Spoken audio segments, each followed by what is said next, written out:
Sakhi, the House of Kanchi Weaves, Telangana, Andhra Pradesh.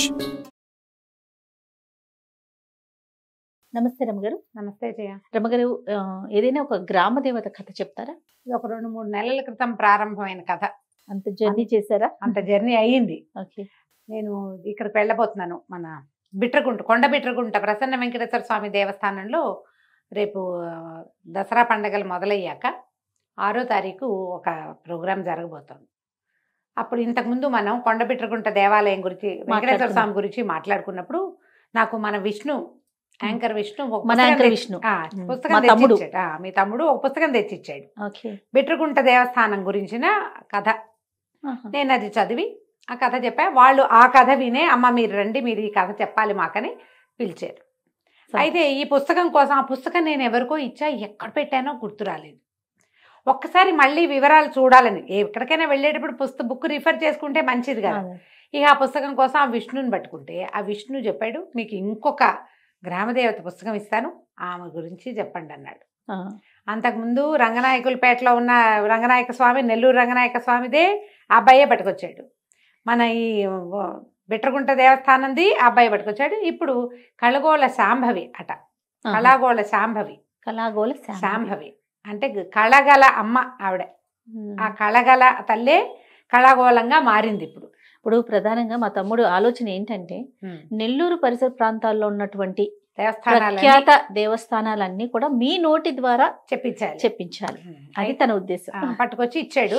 సరే నేనేమన్నా, బాబు ఇప్పుడు ఇట్లా కాకుండా దసరాలు మొదలైనప్పుడు చెప్దాము, అమ్మవారికి కూడా కథలు చెప్పుకోవడానికి కూడా బాగుంటుంది, సందర్భం వస్తుందని చెప్పి 2 నెలల నుంచి ఈ పుస్తకం పక్కన పెట్టుకొని ఉంచుకున్నా. పుస్తకమైన రమగారు ఇప్పుడు ఇదే పుస్తకం. అబ్బా, అమ్మవారు ఆవిడే, అమ్మవారు పెద్ద పెద్ద కళ్ళు.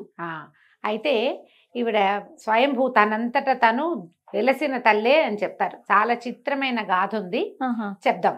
నెల్లూరుకి దాదాపుగా ఒక 60 కిలోమీటర్ల దూరంలో పొట్టి శ్రీరాములు జిల్లా, మనకు తెలిసిందే కదా. అయితే ఇక్కడ కావలి పేరు కూడా అందరికీ తెలిసిందే. ఈ కావలి గ్రామము ఇదివరకు ఎలా ఉండేది, పూర్వకాలంలో కావలే కాదు అసలు అన్ని గ్రామాలు కూడా 500 సంవత్సరాల క్రితం మొదలైన గాథట ఇది. ఈ అమ్మవారిది గ్రామం ఎలా ఉండేది, కొన్ని ఇళ్ళు, ఒక ప్రాంతం, మళ్ళీ ఒక చిట్టడివి, మళ్ళా కొన్ని ఇళ్ళు, అలాగా చిన్న చిన్న ఊళ్ళు కూడా, సర్వాయిపాలెమని, చిట్టాయిపాలెమని, ఇలా పాలేలు చిన్నవి, ఒక 30-40 ఇళ్ళు రైతులుగా ఉండేవాళ్ళు. ఆ కాలం అంతా రైతుల కాలమే కదా.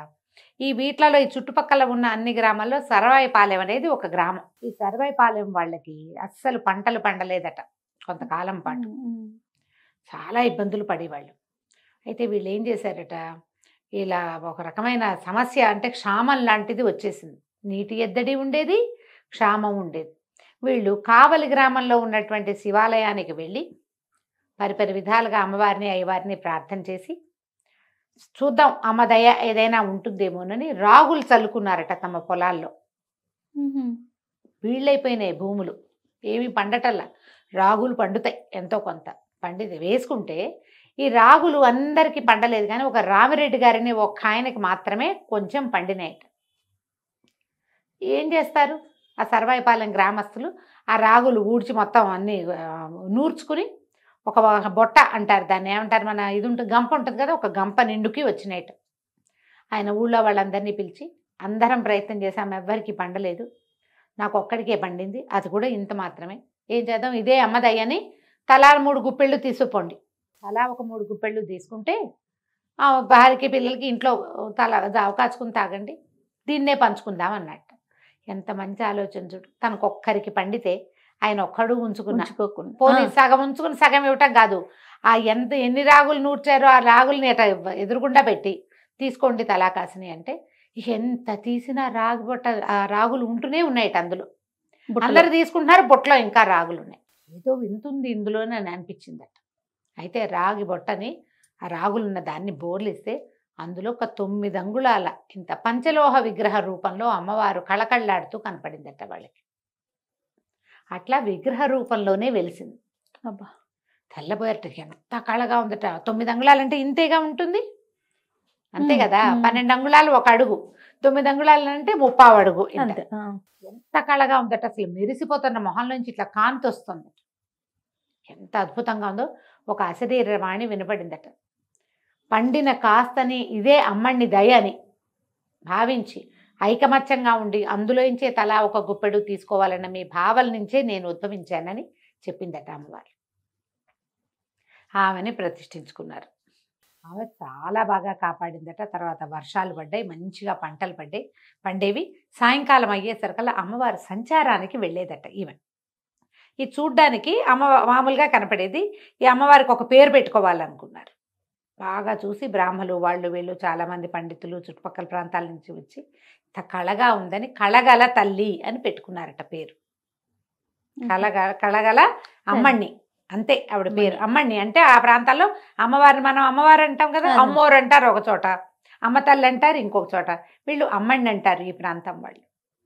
ఏది పండినా అది అమ్మణ్ణి దయ అనుకునేవాళ్ళు. ఆమెను తలుచుకుని ఆమెకు చూపించి ఆమెతో చెప్పి చేసుకునేవాళ్ళు. చక్కగా అన్ని పంటలు పండేవి. సాయంత్రం అయ్యేసరికల్లా ఉగ్రరూపిణిగా ఆవిడ గ్రామాలని రక్షించేవారు. ఉగ్రస్వరూపిణిగా గ్రామాన్ని కాపాడేది. అయితే చాలా మందికి కనపడింది ఆవిడ ఉగ్రరూపిణిగా తిరగటము. సాయంకాలపు అమ్మవారి సంచారాన్ని చూసేవాళ్ళు. ఆమె కత్తి అవి ధరించి వెళ్తుండేది. ఉగ్రంగా ఉండేది. ఏ జంతువుల్ని వాటిని రానిచ్చేది కాదు. రోగాలు రొస్టులు రాకుండా వీళ్ళు చాలా కాపాడబడ్డారు.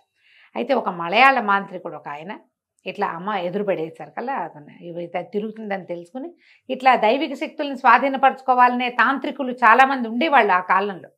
500 సంవత్సరాల నాడంటే అసలు ఆ రోజుల్లో ఎట్లా ఉండేవాళ్ళు మన ఊహ కూడా రాదు. అయితే ఆమె అమ్మకి ఎదురుపడ్డాడు. ఆమెను స్వాధీనం చేసుకోవడానికి ప్రయత్నం చేసి ఆమె మహోగ్ర రూపం దాల్చి మెడ సంహరించింది. అతని తలని పట్టుకుని తిరిగేదట ఆవిడ. ఇంకెవ్వరూ ఆ సాహసం చేయలే. అయితే ఈవిడ తెల్లవార్లు తిరిగేది అమ్మవారు. తిరిగి తెల్లవారేసరికల్లా వచ్చి విశ్రాంతి తీసుకునేది. ఈ ప్రజల తెల్లవారి దైనందిన జీవితం ఎట్లా మొదలవుతుంది? చెరుగుళ్ళు, దంపుళ్ళు, కోడి కూతలు. 3:30 కోడి కూయటం మొదలు పెడుతుంది. ఆవిడ అప్పుడే వచ్చేది. ఆమెకి నిద్రాభంగం అయిపోయేదట.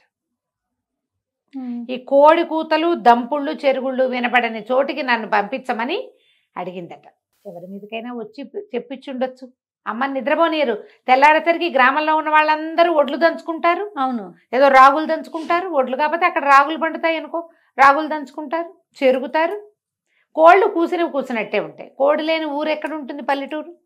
అయితే ఆవిడ అడిగింది, ఈ కోడి కూత లేని చోటికి నన్ను పంపించండి, అక్కడ ప్రతిష్ఠ చేయండి అంటే వీళ్ళందరూ ఆలోచించుకుని కావలి గ్రామంలో ఉన్న కొంతమంది పెద్ద పెద్ద కుటుంబాల వాళ్ళని తోటి మాట్లాడుకుని కావలికి సర్వాయిపాలనికి మధ్యలో ఒక పెద్ద కీకారణ్యం ఉందట. ఊళ్ళోకి వెళ్తే మోతే అమ్మకి. అందుకని ఏం చేశారు, ఈ కీకారణ్యంలో ఒక చదునైన ప్రదేశాన్ని సెలెక్ట్ చేసుకుని ఆ కుటుంబాల వాళ్ళ సహకారంతో అమ్మని తరలించారు. ఇక్కడి నుంచి తరలించడం ఎట్లా? సన్న వాయిద్యాలతోటి, డప్పులు మేళాలతోటి, దివిటీలతోటి, సర్వాభరణ శోభితగా సర్వాలంకారాలతోటి, అన్ని రకాల సేవలతోటి ఆ అమ్మని, ఈ కళగల అమ్మని తీసుకెళ్ళి కావలి దగ్గర ఉన్నటువంటి దీంట్లో కీకారణ్యంలో ఒక చోట ప్రతిష్ఠ చేశారు. దేవాలయం నిర్మించుకున్నారు. విశేషంగానే చేసుకున్నారంతా. ఆ గ్రామం వాళ్ళు చూసేవాళ్ళు, కావలి వాళ్ళు వచ్చేవాళ్ళు. దీనికి ప్రధానంగా అర్చకుల్ని ఏర్పరచుకున్నారు. అది విశ్వబ్రాహ్మణులు ఇక్కడ అర్చకులట. సొన్నారులు అంటారు, కంసాలి అలా అని చెప్పుకుంటావు. కొంతమంది వడ్రంగి పని చేస్తారు, కొందరు బంగారం పని చేస్తారు కదా. వాళ్ళని విశ్వబ్రాహ్మణుల్ని ఇక్కడ అమ్మవారికి అర్చకులుగా ఉన్నారు. అక్కడి నుంచి వేద పఠనం చేయటానికి అన్నిటికీ వేరువేరుగా అందరినీ ఏర్పరిచారు. ఈ పుస్తకానికి ముందు మాట రాశారు తీయబిండి ఇంటి పేరుతో ఉన్నటువంటి ప్రొఫెసర్ గారు ఒక ఆయన. ఆ తీయబిండి వారే అర్చకులట అక్కడ. అయితే వంశానుగతంగా వస్తూ ఉండుండొచ్చు. 500 సంవత్సరాల క్రితం ఈ దేవాలయం నిర్మించినప్పుడే ఒక పెద్ద శిలా ధ్వజస్తంభం చేయించారట.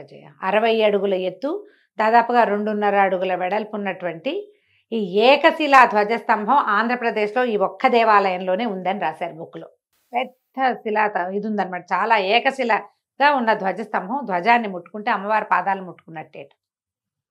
ఈమె కళగల తల్లి అని చెప్తాం కదా, ఆవిడ ఒక్కొక్కళ్ళకి ఒక్కొక్క రకంగా కనపడుతుంది. వరలక్ష్మి వ్రతాలు చేసినప్పుడు అందరు సామూహిక వ్రతాలు చేస్తారు, అమ్మవారి కుంకుమ పూజ చేస్తారు. ఆ రోజు ఒక్కొక్క కళ, దసరాల నాడు ఇంకొక కళ, ఈ అష్టమి నాడు ఒకటి, అట్లా వేరు కళలు చూపిస్తుంది అమ్మవారు.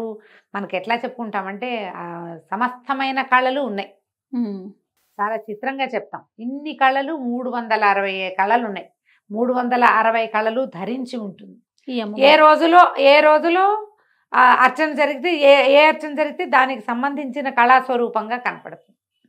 చాలా ప్రత్యేకంగా చూడాల్సిన దేవస్థానం. భగవంతుడు నాకు మంచి అనుగ్రహం కలిగించింది ఏంటంటే వచ్చే వారం నేను అక్కడికి వెళ్తా. వెళ్ళండి మంచి దర్శనం చూసి రావాలని ఉంది.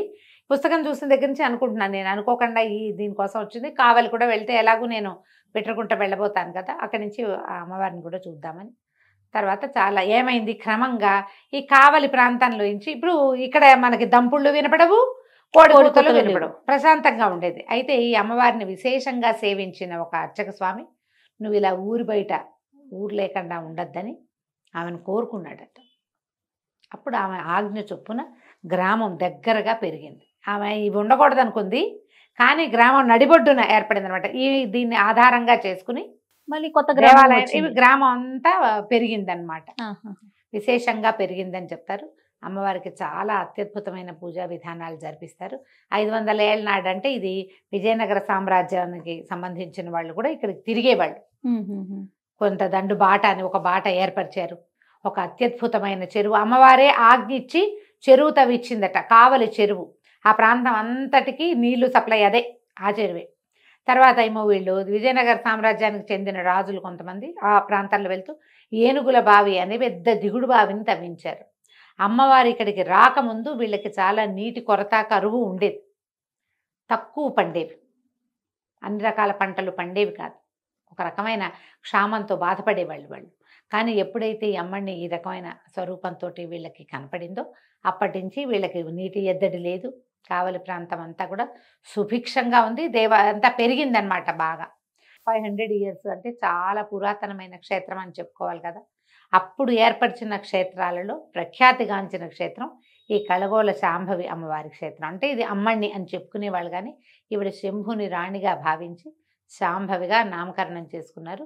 అక్కడ అమ్మణ్ణి దయ లేదు, అమ్మణ్ణి దయ ఉంది, అలాగే మాట్లాడుకుంటారు. రమ్మగారు అమ్మవారికి ప్రత్యేకంగా ఎలాంటి నివేదనలు చేస్తారండి? వీళ్ళు అక్కడి నుంచి తరలించేటప్పుడే అమ్మవారికి చలిమిడి, ఆమెకు అత్యంత ప్రీతిపాత్రమైన చలిమిడి అంటే చలిమిడి, తర్వాత పానకము నివేదనగా చేసేవాళ్ళు. జంతు బలులు ఉండేవట జయ. అప్పటి కాలంలో ఇట్లా ప్రత్యేకంగా గ్రామదేవత శక్తిగా ఉద్భవించిన అమ్మకి జంతు బలులు చాలా సహజంగానే జరిగేవి. ఇక్కడికి మార్చిన తర్వాత ఎప్పుడైతే కావలిలో ప్రతిష్ఠ చేశారో ఏవో ప్రత్యేక దినాల్లో తప్ప అమ్మవారికి చలిమిడి పానకమే ప్రత్యేకమైన నివేదనగా చేస్తారు. ఇప్పటికీ కూడా ఉగాది సంక్రాంతి పండగలకి బలులు ఇవ్వకుండా పాత ఊరు అని చెప్తారు కదా, అక్కడి నుంచి మాత్రం మన ఇవే చలిమిడి ఇదే పెడతారు. పానకం చలిమిడి కావిళ్ళు పట్టుకెళ్ళటము అలాంటి విశేషం కూడా కనిపిస్తుంది.